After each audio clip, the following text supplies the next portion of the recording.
Hello, my name is Paige, and the reason that I am making this video is because a year ago, on June 20th, 2016, a person named Dylan Joseph James Eggers raped and assaulted two women in Tahuya, Washington. As I make this video, the date is June 19th, 2017. Tomorrow will be 1 year since Dylan attacked Stacy and Carolyn on Carolyn's farm in Tahuya, Washington. Dylan had been spending the last several months of his life over in Tahuya on the farm with Carolyn and Carolyn's partner, Johnny. The land actually belongs to Johnny, and Dylan was socializing with them and hanging out with them off and on the farm and helping them take care of their chickens in their garden while they were out working.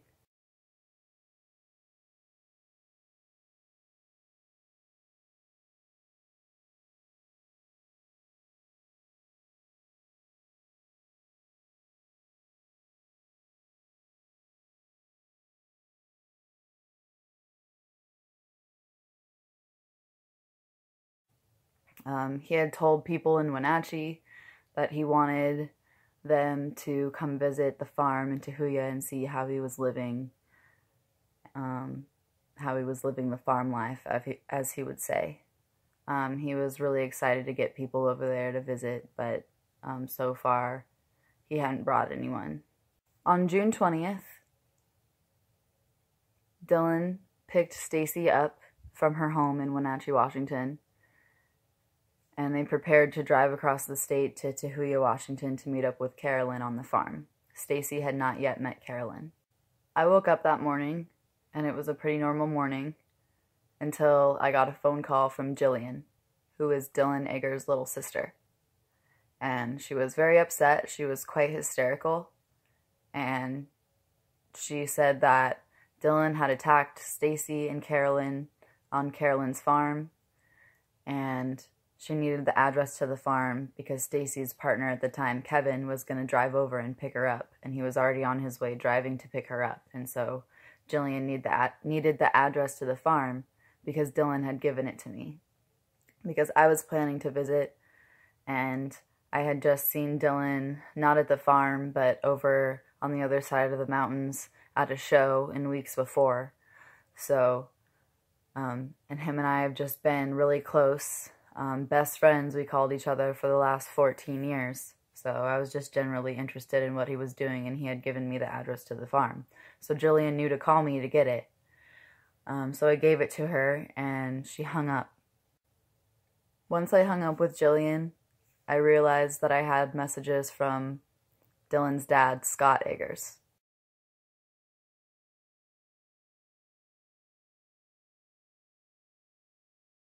And told me that Dylan was to be arraigned on July 7th, 2016.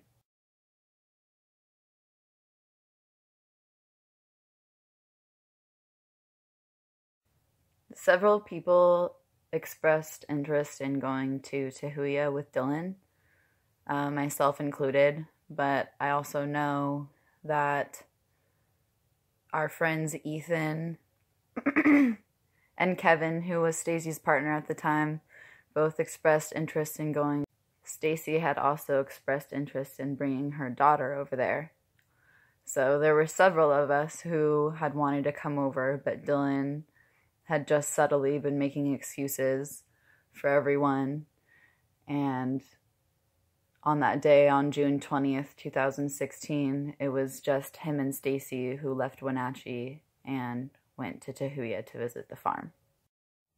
Later on in the day, when Dylan was talking to Carolyn in front of Stacy, Dylan stated that no one from Wenatchee had wanted to go on that trip, and that Stacy was the only one that had wanted to go, when in reality, Kevin and Ethan and even I had expressed interest in wanting to visit the farm.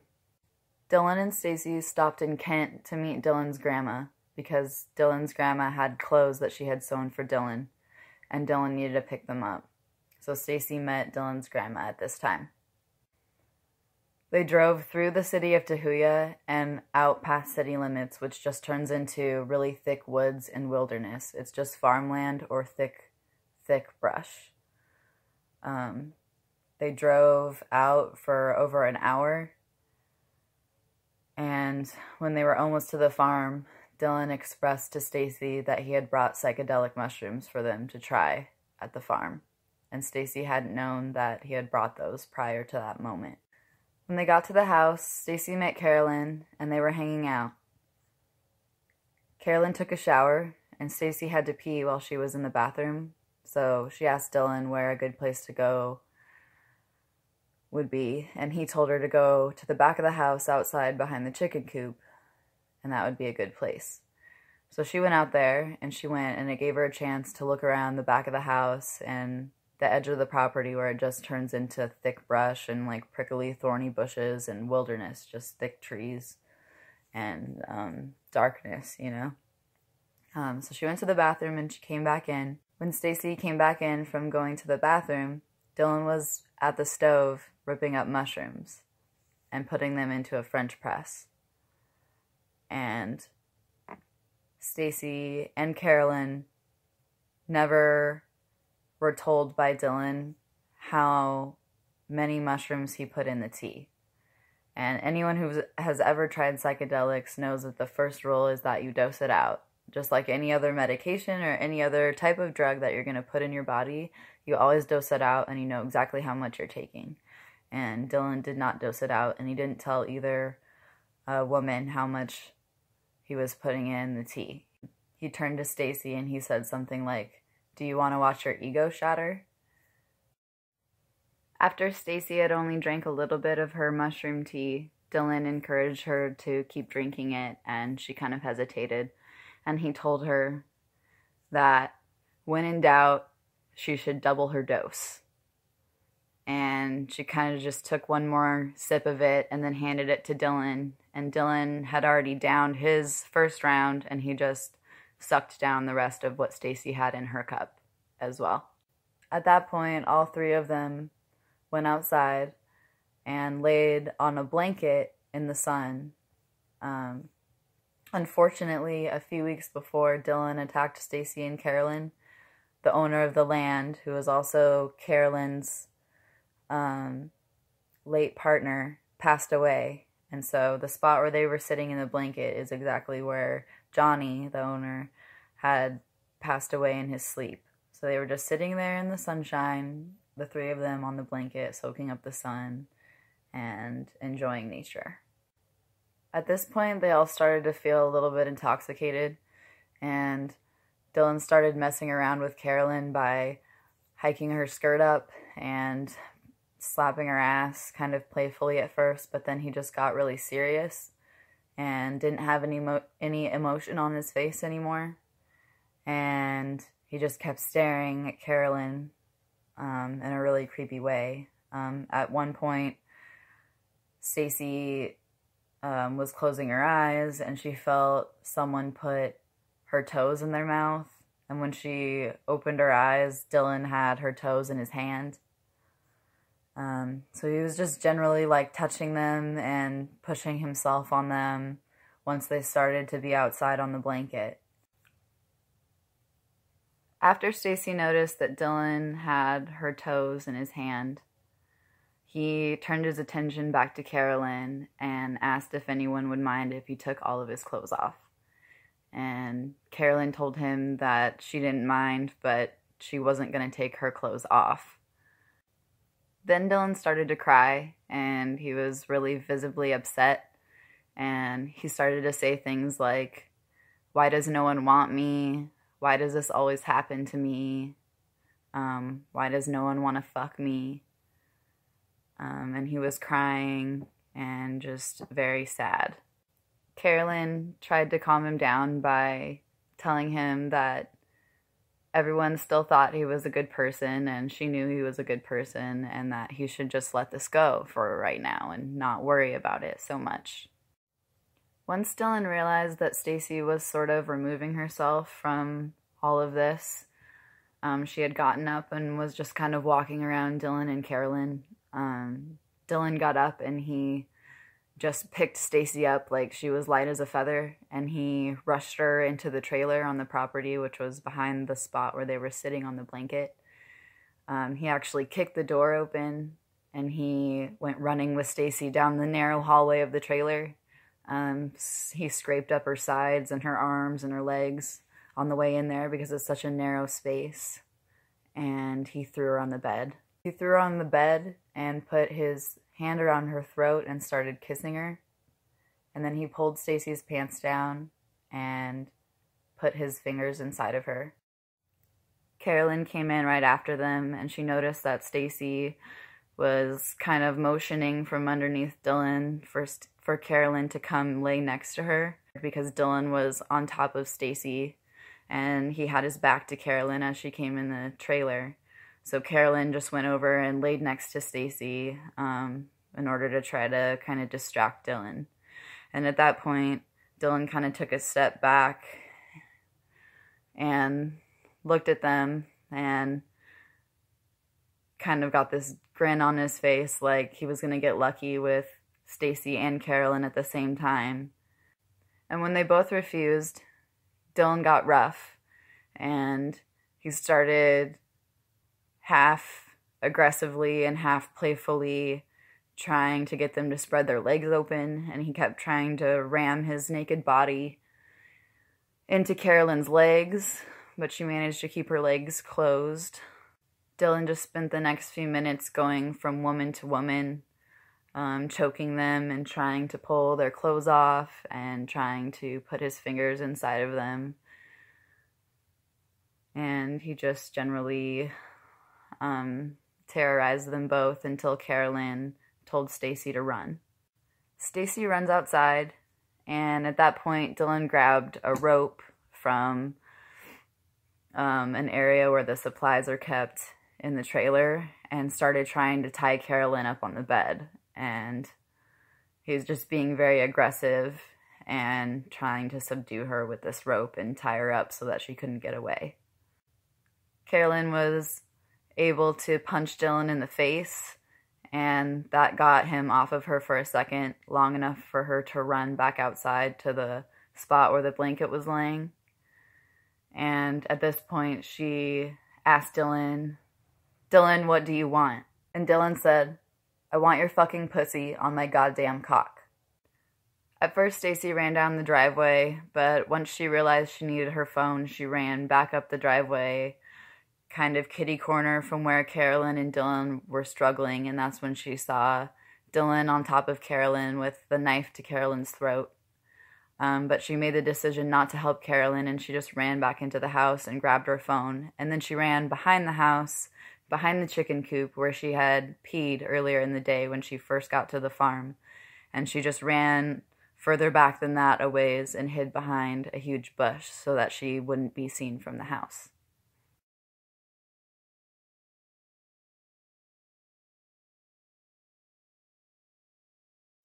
Stacy was hesitant to call 911 at first, but Jillian actually told Stacy that if Dylan was acting in a scary way that she should call 911 immediately. So Stacy hung up and called the police. At this point, Stacy noticed that Carolyn had stopped screaming and that everything had gone silent, and she didn't know whether Dylan had died or Carolyn had been killed, or, if Carolyn had ran away. She didn't know. She just heard nothing. Stacy was still on the line with police, and they stated at this time that they were 15 minutes out and that Stacy should stay on the line even as things were happening. She should try to keep the phone connected to them so they could find her as soon as they got there. As the police were telling Stacy this, she heard Dylan come rustling through the bushes and yelling, "Where are you? I can't find you." And then eventually he just walked through the bushes and found where she was. When he saw Stacy, he just walked right up to her and held up this little turquoise hollow bead which we found out later was actually one of Carolyn's dread beads that Dylan had ripped out when he was on top of her and beating her up. He took the bead and he shoved it into Stacy's mouth and tried to get her to swallow it. And Stacy kind of gagged on it and spit it out. And when she spit it out, he put his hand over all of her, her mouth and her nose so she couldn't breathe, and shoved her down to the ground and got on top of her and started beating her up. He shoveled dirt into her mouth while she was on her stomach, and he pulled a chunk of her hair out on the left side, which we have a picture of.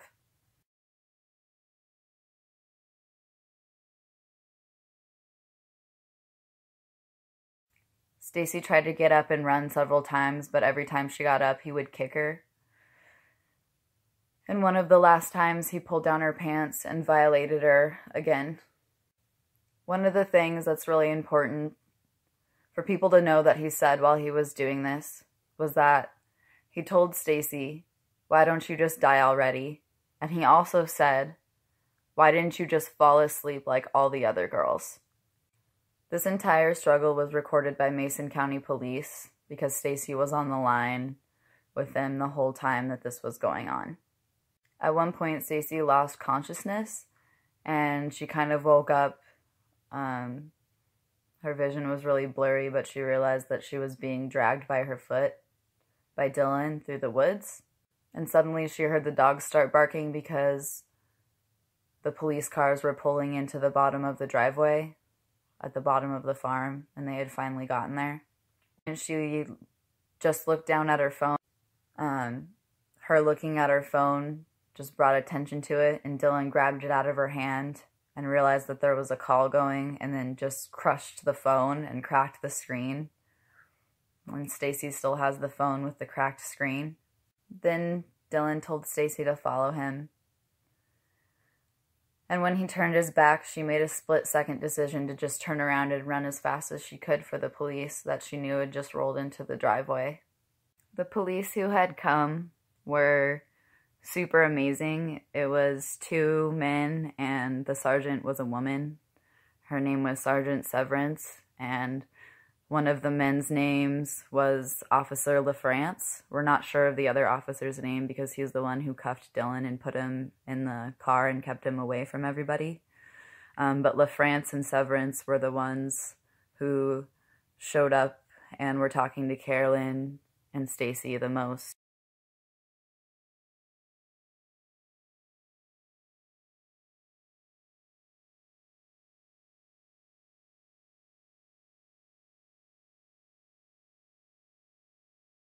Stacy hid behind the van that was in the driveway while they went up and found Dylan and cuffed him and allowed him to put his clothes back on because he had been naked this whole time. Carolyn came walking up the road after the police cars, and she was with her 2 neighbors who lived down the road. She had ran down there after Dylan had attacked her. As Dylan was attacking Carolyn and pulling the beads out of her dreads and pulling chunks of her hair out, he was calling her a slut and telling her that she was ungrateful and that he was just there taking care of the farm and waiting for her to come home and fuck him. He told her that he was angry that she was out fucking everyone else but him. He also stated that she should just stop screaming for help because no one was going to come. They were too far out and no one was going to come to save her. At one point, Dylan tried to roll Carolyn up in the blanket and pin her arms down and sit on top of her with her head, her mouth, and her face facing the dirt with a knife around her neck. And he was perfectly conscious in this moment. He was just angry, and he was telling Carolyn to let it go, let it go. While he had her pinned in the blanket, he cut her legs up. She still has scars on her legs from the slices from Johnny's knife. And he just generally terrorized her and Stacy and made them feel like they were going to die. And he totally tried it. I mean, he held the knife against Carolyn's neck. Dylan only let go of the knife one time, and when he did, Carolyn tried to grab it, and she grabbed it by the handle, and Dylan tried to grab it at the same time, and he grabbed it by the blade, and Carolyn managed to rip it out of his hand, and it sliced his palm. Then Carolyn's neighbors finally made it to the farm property up the road from their own property, and they pulled into Carolyn's driveway. And at the sight of the pickup truck rolling into the driveway, Dylan dropped Carolyn again in surprise at the side of the truck. And Carolyn took the opportunity to just run as fast as she could towards them down the driveway, which is at an incline. It's on a hill. And Dylan just started chasing her. And they flung the door open and tried to pull her in, and she shut the door, but didn't lock it in time for Dylan to be able to open it, so he actually opened it and grabbed her legs and tried to pull Carolyn out of the cab of the truck as it was moving. So one of Carolyn's neighbors was driving the truck, and the other one was holding on to Carolyn's top half as Carolyn was kicking Dylan with her legs, trying to get him out of the cab of the truck. And they finally got him out and shut the door and locked it, but when they did that, Dylan just jumped on the hood of the car and got his bloody footprints and handprints all over the hood of the pickup truck.